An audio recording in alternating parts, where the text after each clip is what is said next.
Hey, hello, Facebook. Good evening. Listen, it's deep in the night. It's 11 p.m. How is everybody doing? How are you doing tonight? I couldn't come in any earlier to do this live today, as I promised you that I'm coming on. So, how are you doing tonight? I'm hoping that you guys are doing wonderful, and you and your family and all that you are doing great.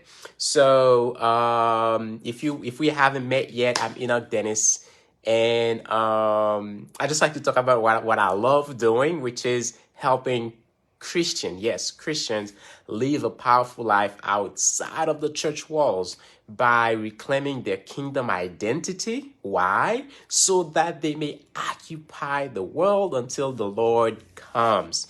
So, over the past few days, we've been talking about generational curses. What are they and how to break them?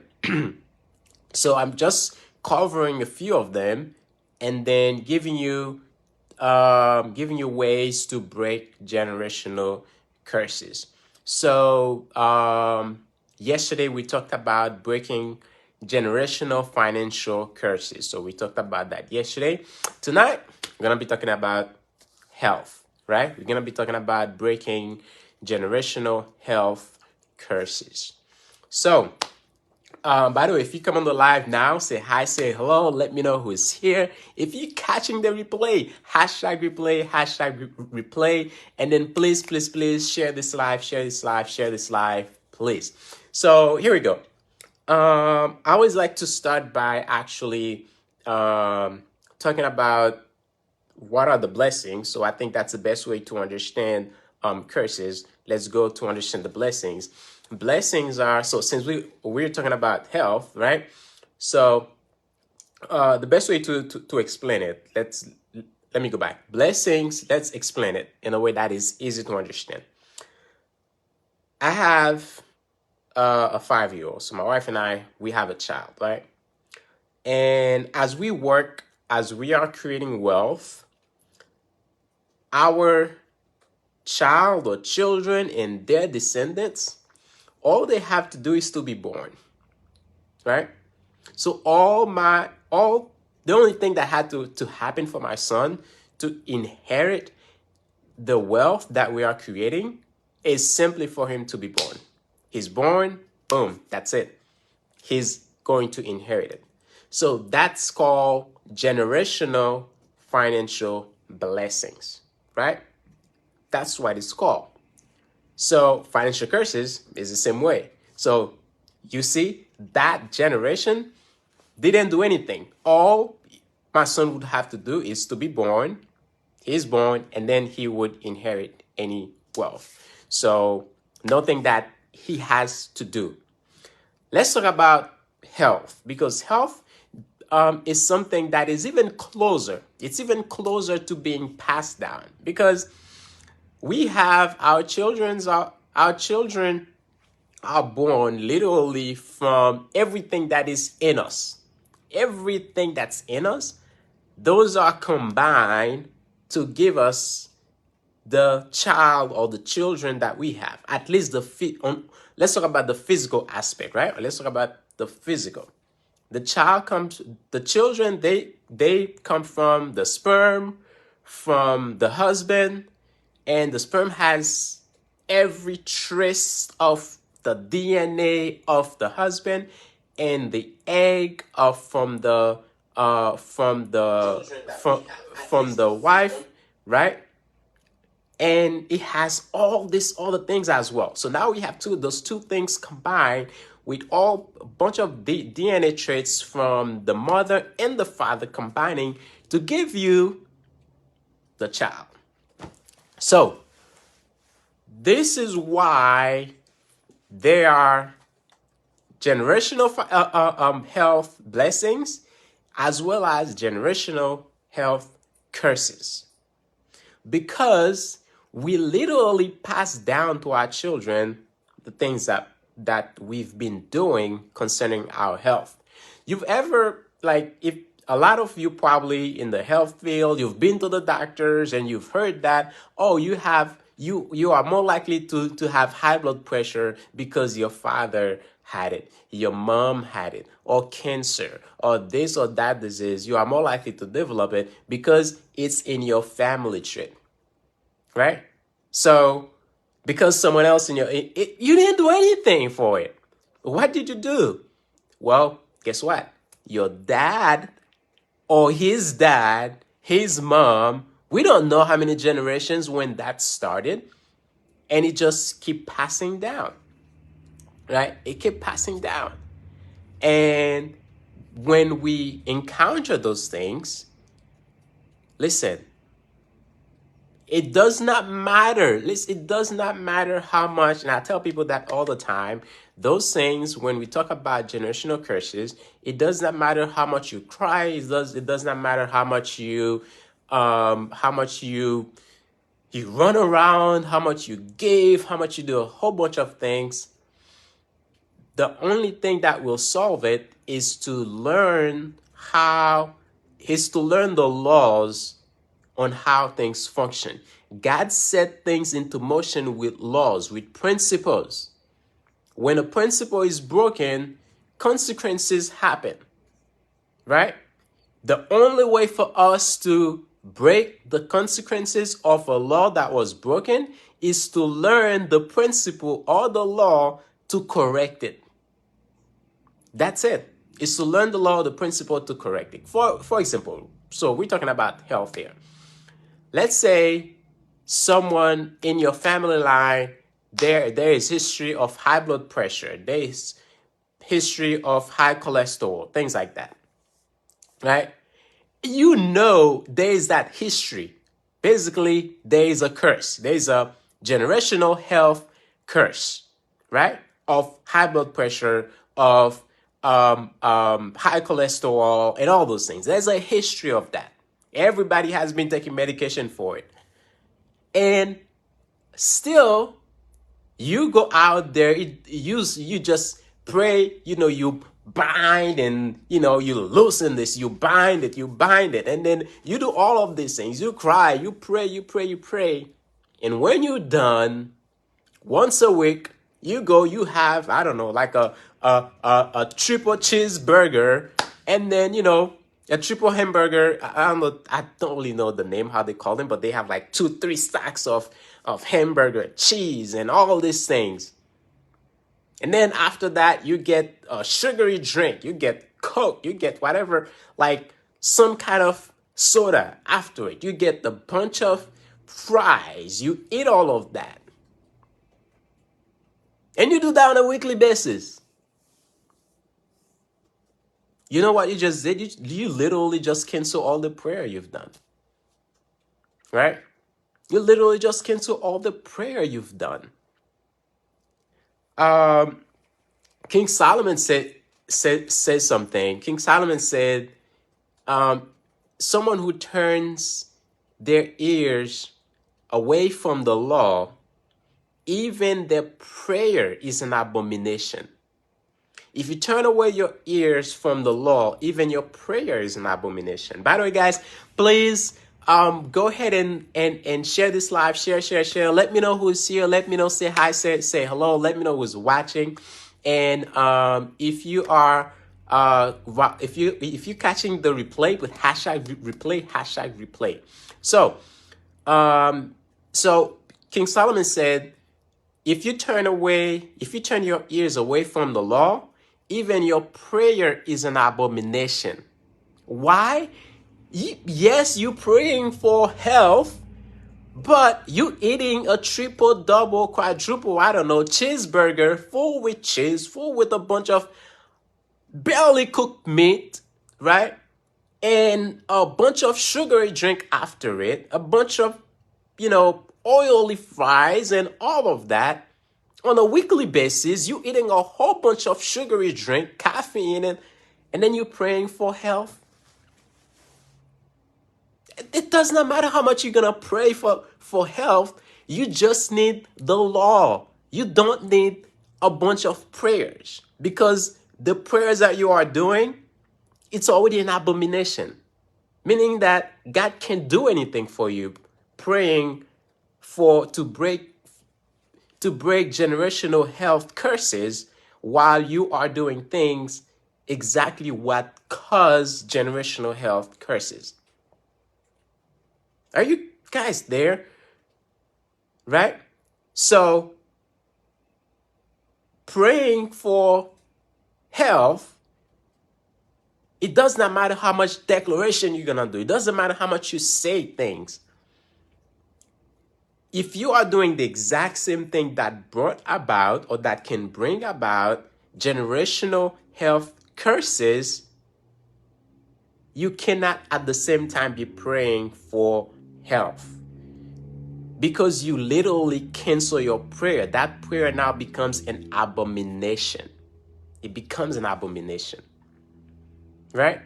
So what we need to know the law. We need to know the principle. What principle?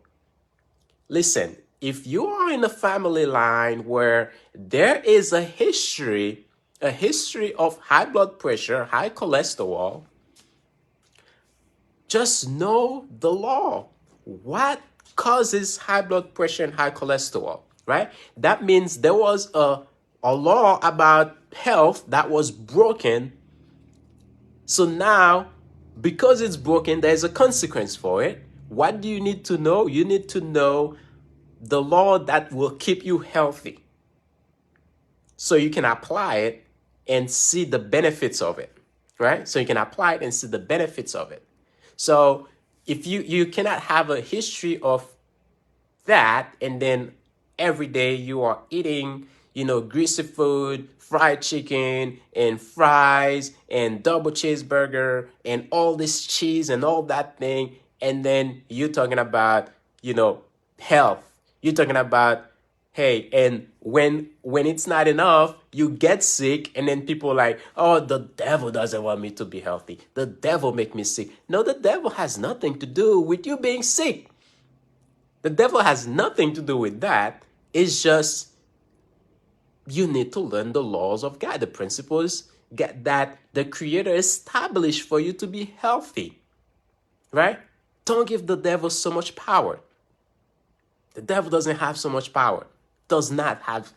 It's you. You have that power. You just are not disciplined enough to search for the principles to be healthy. And there you are now creating a generational health curse for your next generations to come. Right? So that's not just only that. It's also in other things. If you know you have a history of cancer in your family line, if you know you have a history of cancer, for example, one of the huge factor of cancer, and I know people will listen, we have to say things as they are. Yes, they are. Anyways, there are written articles on this as well. One of the huge factor with cancer is actually unforgiveness. So yes, it was your mom had it, your dad had it. Guess what? It can stop with you. You can break it. But we don't realize that they actually pass down the things that the unforgiveness to us. Maybe in the stories that they tell us about the things that happened that actually created the unforgiveness for them, and now we're holding on to the same grudge that will create unforgiveness in us. Thereby, we getting the exact same result that they got from unforgiveness. Right?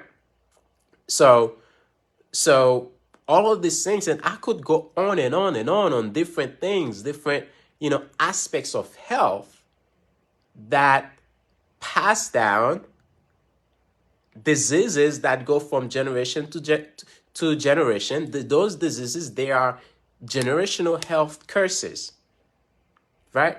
And the only way we can break them, the only way we can break a generational health curse is it's knowledge. It's with knowledge, right? Jesus said, you shall know the truth, and the truth will set you free. The truth will set you free. Know the truth. Get the knowledge. King Solomon said, in all you do, get knowledge. In all you do, get knowledge. Right? So why? Because somehow, some way, somehow, people from the past generation, there is something about health that they broke. They broke a principle about health. Maybe they started smoking. That's breaking some health principle. You smoke, you get the smoke in your lungs. It does not matter. Yes, you can live to be 90 years old and smoking every day of your life. It does not matter. Guess what's going to happen? You are passing generational health curses to your next and next and next generation. People be like, yeah, but my granddaddy drank, alcohol every day and he lived to be 100. Of course. But guess what happened to your daddy? Right? Is your daddy the same way? Now, maybe that's an addiction, and now your daddy probably is also addicted. And now you're going to think like you can do the same thing. Now you become addicted. Or it comes in some kind of health consequences. So when we broke any principle you break, any law that you break, you activate the consequence of it. And when you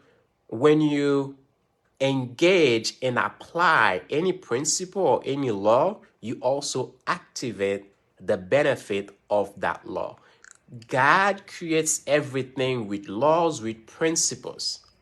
This is why even when we are doing something and we are messing up, God is not going to hold you and just say, no, don't mess up, don't, and then pull you back. He already set the principles. He already set the laws for everything to function. If you decide to take the red light, God is not going to just stop your car from going to the red light. If you consciously say, I'm going to take the red light, you make a decision, God will let you go with your decision. Because the law is already set in motion. The law is already set in motion, right? So when we are talking about health, the things that we do, the way we break generational health curses is today, make a decision today, right? Choose you today what you will do with your health so that the next generation will benefit from the decisions that you make today. They will be receiving blessings instead of curses. By the way, guys, if you're catching on the live now, say hi, say hello. If you're coming, if you're catching the replay, put hashtag replay. Let me see who's here for a moment. Darla is here. Hey, Darla, how are you doing?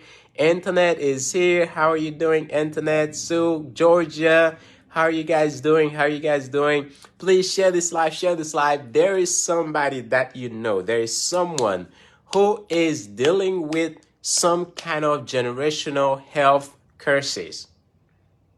They do not know. And there is someone who's actually doing things that is creating generational health curses as well.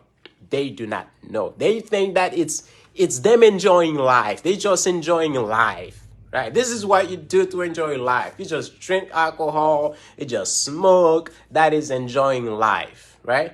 You just eat whatever you want. I'm young. I can eat whatever I want. All the junk food, they just think that they are enjoying life. But what they do not know is that all this are breaking health principles, breaking health laws, breaking laws of the body that the Creator already put in the body. And when they break them, you know what's happening? They are also changing their DNAs. They are also changing what they will pass on to the next generation. What will be in their eggs, what will be in their sperm that will be creating the next generation. All of that is changing. So now you get the next generation comes out and then you're like, whoa, what happened? Well, there has been decision made, probably your generation or even 1, 2, 3 generations removed, that made some kind of health decisions, that broke some kind of health principles in their lives, that passed down. And it may be unto the 4th generation that will see the consequence of that decision. Those are the things that we have to understand, so that when we are making decisions, that we understand the decisions that we are making. It's not just a moment. We think that it's just a moment, it's just a moment. It's just a moment that I'm, smoking this. It's just a moment that I'm drinking this. It's just a moment that, I just want some, some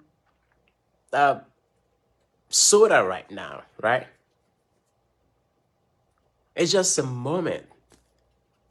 It's just a moment that I just want that double, triple cheeseburger, a lot of cheese. Give me a lot of cheese, and then a lot of uncooked meat, and then all these things. It's just a moment that you're enjoying it.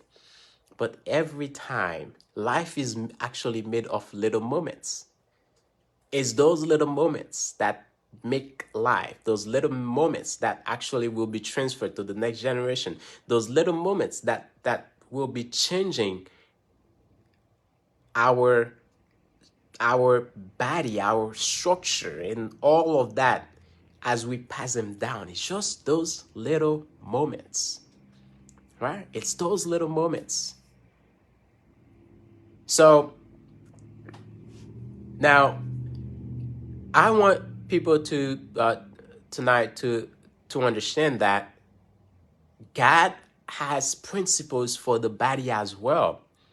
And if we really take a look at our bodies, we will understand there are principles to that. Principles like to sleep, right? It's a law. We have to sleep. We have to sleep enough. If we don't, we can't function. If we can't function, we get weak. We get weak. Our body does not renew itself the way it's supposed to. Right? The body doesn't get to renew itself the way it's supposed to. And then we guess what? We pass this on to the next generation. Sometimes we feel like, well, I'm not having kids anymore. I'm done having kids. But guess what? The kids that you have now, they are looking at you. You still pass it down to them because they are going to replicate the same thing. They're going to replicate the exact same thing. The exact same eating habit they are going to replicate. And I'm going to say that like here's an example. We have a 5-year-old. We never ever told him one day that he doesn't eat meat. We never told him to not eat meat. Never. But from the day he was born, even since he was in the belly, he never had any. Right? Since the day he was born, he never seen that in our house. He never seen it. So he never seen like the dairy milk, like the milk you buy at the store and things like that. I don't know. I still can't figure out if those things are cow's milk or not, right? But he never seen like. So we never tell him to not eat meat. He's 5. He even now, if you give him a piece of meat, he will not take it. We never say, well, you do not eat meat, okay? Do not eat meat. We never said that. But this is passed down to him as he sees us not eating it. He doesn't do it either. So it's the same way. Sometimes you have your kids, people like, oh, those kids, they don't, I don't know, they don't eat anything without meat. No, it's not them, it's you. You pass it down to them. You see, those are, whether it's good or bad, you pass down, you pass those things as generational curses or blessings to them. The way you eat. Every time you eat, they see you just shaking that salt, pulling a bunch of salt. Guess what they're gonna do? Do the same thing. They're gonna put a bunch of salt. even if you do not have any kind of diseases from eating a lot of salt, you probably actually just pass down to them some kind of diseases that is attached to a lot of salt, right? Because you just show them how to break a principle. And now, by you showing them how to break a principle, you just activated the consequences of breaking that law, breaking that principle. So the way to break generational health curses, how do we do that? Before I go into this, let me ask you guys, please let me know so far, how is it been? How is it been? Katie Ann, let me know how has it been so far. What are you getting so far? Let me know. Let me know. Give me something in the comment. Give me something in the comment. Let me know. Let me know. Let me know. What are you getting so far in the comment? Let me know. So how do we do that, right? How do we do that? We actually have to understand what are the laws that regulate our body, right? And it also has to do with our mind as well, right? How? We know the things that we get into our body, it's not just food that is just for a moment. This is what they want us to see. When you see the TV, you see all this, oh, it's enjoyable, it's have fun, we're loving it and all these things, it's fun. Oh, drink this and it's all fun. But we have to get the knowledge. What really those things do to our body? What do they do to our body? What kind of food that actually does good to the food that do good to the body, right? How do we eat so that it can be good to our body? See, it's the knowledge. It's the knowledge. Yes, you're gonna say, people say, oh, just pray so that you be in good health. Well, yes, you can pray to be in good health, but if after the prayer you go eat those 10, 20 pieces of fried chicken and that, and all these burgers and all this cheese and all these things, guess what's gonna happen? You just cancel that prayer, right? You just cancel that prayer. That prayer becomes an abomination.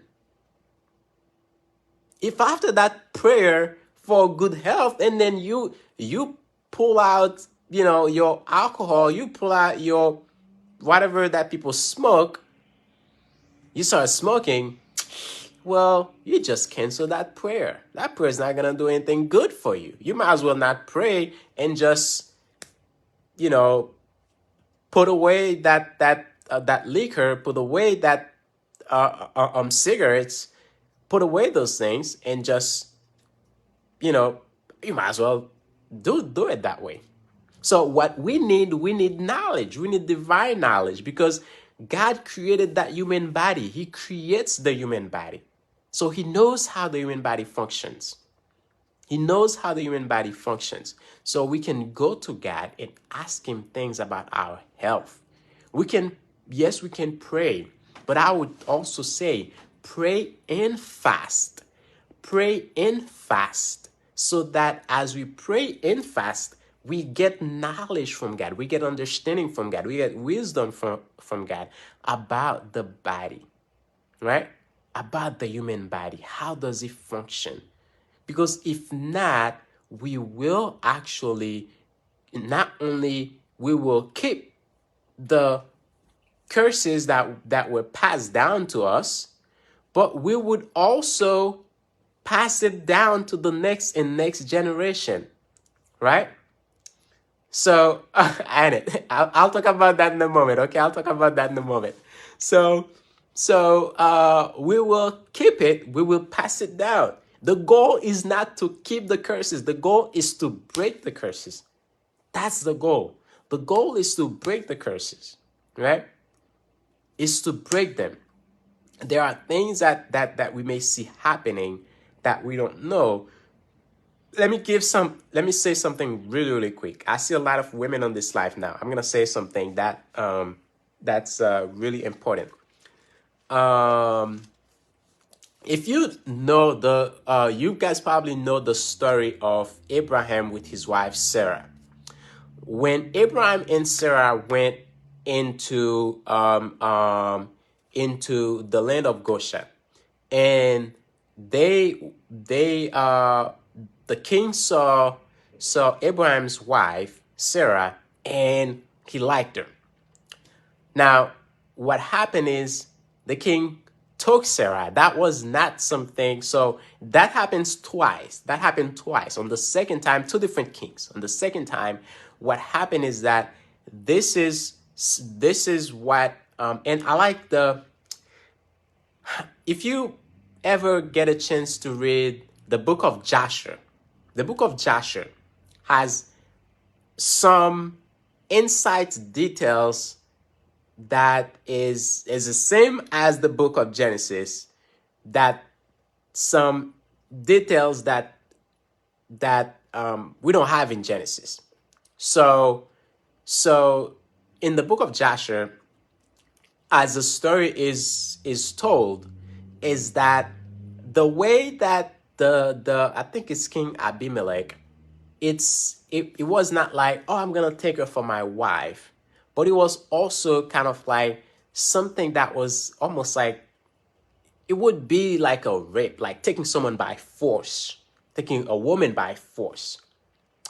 Well, one of the things, guess what God told them after that happened? After that happened, God told them what was the consequences of forcing yourself onto a woman. The consequence was that the womb of every female, every animal, the womb of every female animal and every woman in the land will be closed. So that was the consequence. Closing the womb of animals and of closing every womb, what? Animals and women. That was the consequence. Guess what? It wasn't the animals who did that. It wasn't the woman who did that. But it was a principle. It was a law. It was a principle that the king just activated.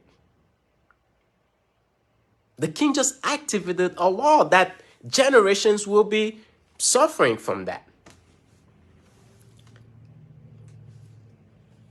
So a lot of times, even nowadays, we're trying to figure out exactly why a lot of women are bearing. A lot of women, they can't have kids, and and we are trying to find answers here and there. Do this, do this, do that, do this, do that. Trying a whole lot of experiment. But one of the things that all of this experiment have getting us to forget about is the spiritual aspect of all of this.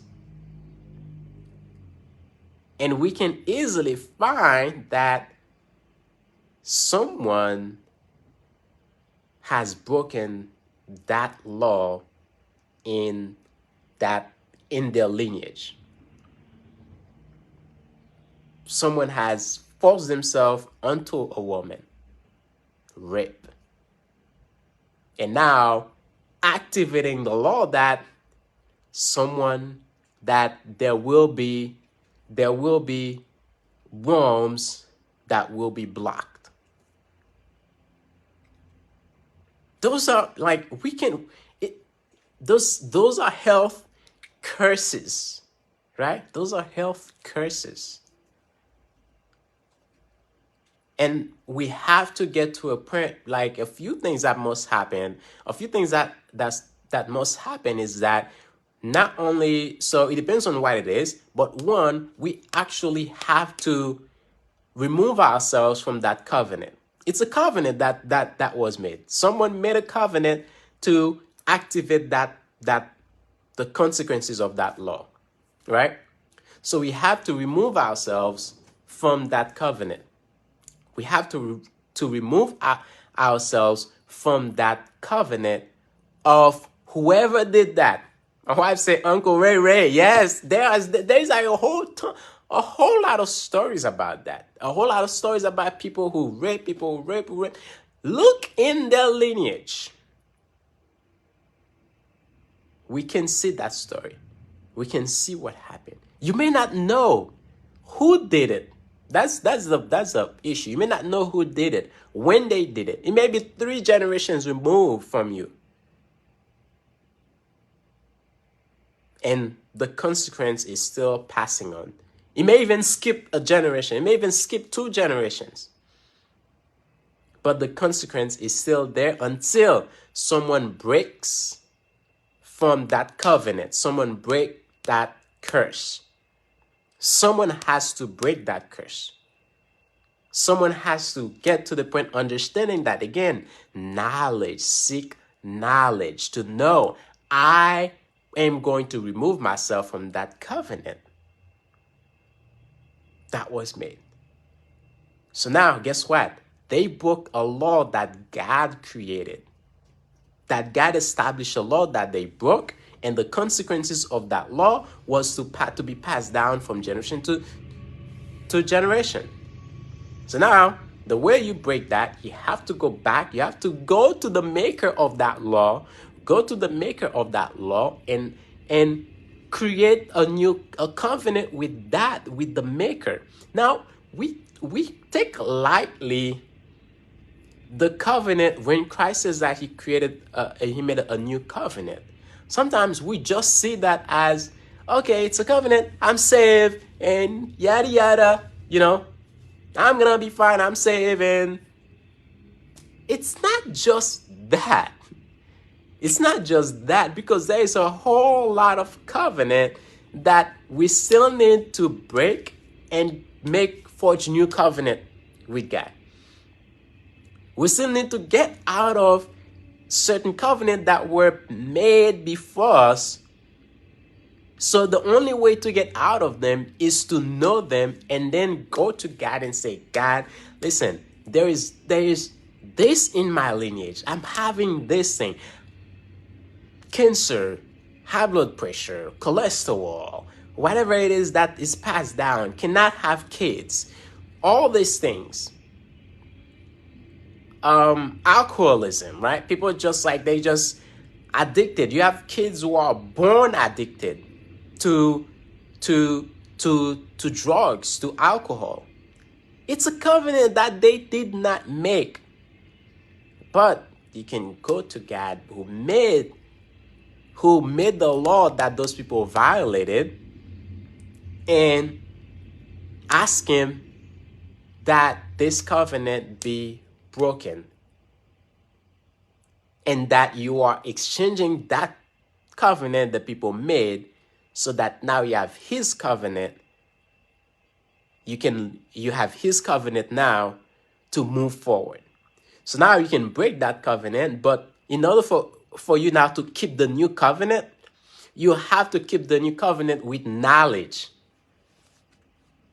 It's with knowledge. This is why, again, Christ always says, learn from me. That's not from me, Enoch, but Christ, right? Says, learn from me. That's why it's always he said that, someone who hear his word and practice it is like a house built on a rock. The wind blew, the rain came, and the house still stood. It doesn't matter. The wind is going to blow. The rain is going to fall. The house will stand, because it's the doers of the word. 1 is to get the knowledge. 2 is to doing it. That means we need to get the knowledge of the principle that we need to apply that the people broke. So now when we apply it, that actually get us out of that covenant. That will get us out of that other covenant. So this life is a lot about understanding principles, right? Listen, it may not be as exciting as telling people to just go jump around, just go, say the blood of Jesus 20 times. It may not be as exciting as saying those things, because those things do not work. What works is do exactly what Christ says, which is getting his word and put it into practice. That's it. Put it into practice, right? Put it into practice. That is all. And when we do it, we will see the benefit, right? When we don't, we see the consequences. It doesn't matter. It doesn't matter again how much we are praying for health, how much we are, talking about we believe in God. Yes, we believe in God. He's gonna give us a new body, but in the meantime, I'm going to eat all the salt, all the oil, all the sugar that I can, because it's gonna give me a new body. Well, how does that even make sense? Does it even make sense, right? People talking about a new body we're gonna get. We can't wait to get a new body. All the diseases will be gone. There will be no more disease, no more pain, no more suffering. Yes. But you can experience it now. You can experience no pain now. You can experience no suffering now. You can experience no disease now.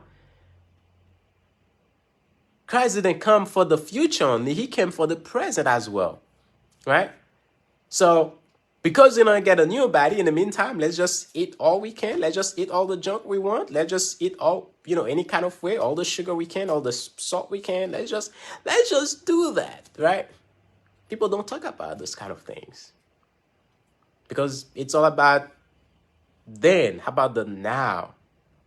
Take responsibility now. And then when things happen, when people are sick and we say, it's the devil. That's a lot of power we give to the devil, right? It's the devil. If you're eating right, if you are following the principles that God established for the body, you won't get sick or barely get sick. I'm not gonna say you won't get sick ever, but because there are things around us, the air is polluted and all of that, but certain things you won't have because you're just following natural health principles that the creator of the body established. Right? That's it. So, before I leave tonight, by the way, guys, do you have any questions? Any questions for me or any comment, anything that resonated with you? Anything that you were like, whoa, that was really something tonight. Or you probably like totally disagree. That's fine too. If you totally disagree, just put it in the chat. I just want to know. I want to know, what are we getting tonight? What are we getting tonight? I just want to know. And let me once again keep referring you guys to the reading of the book of Matthew, Mark, Luke, and John. I can't say that enough. I cannot stress on that enough. The reading of the book of Matthew, Mark, Luke, and John. Read those books. Matthew, Mark, Luke, and John. Read them. Don't read them to just get over them. Read them slowly. Take your time to read them, to get understanding out of them. So any questions? Any questions for me or any comments? Anything you want to put in the chat? Let me know. In the meantime, Annette says something about the unboxing video. I will post the unboxing video. It's all the thing is, we didn't do the unboxing live. We didn't do it live. So that's why I said a video. I didn't say a live, but we did a video. I will put the unboxing video probably tomorrow morning. Yes, we did the unboxing and I put it up in the office already. But yeah, that's the award on the wall. Praise God. Yes, so if you guys don't have any more questions, any more comment for me tonight, please, the best thing you can do as a thank you is actually sharing this live, sharing it so that other people will get that understanding. And on top of it all, read the book of Matthew, Mark, Luke, and John. Read the book of Matthew, Mark, Luke, and John. This is going to be very beneficial to you and to your future generations. A few things. I'm gonna probably put it afterwards, but I'll put the link to my YouTube channel where I share more, and I have weekly teaching on the YouTube channel. You guys can get it from there as well. And then I will be having a book launch for a book on prayer and fasting. Very powerful on prayer and fasting. I'll let you know when that is happening, but keep that in mind for now. So thank you all very, very, very much. Thank you, thank you, thank you. You guys have a wonderful night. God bless you all. I love you. God loves you. I'll see you tomorrow. Listen, tomorrow is going to be another one. Oh, Famina said this has blessed me. Thank you, thank you, thank you. And tomorrow night, another one we'll be having. I don't remember what kind of curse we're gonna talk about, but we'll talk about another popular curse and how to break it. Thank you very much, guys. Have a wonderful night. God bless you all. Bye bye.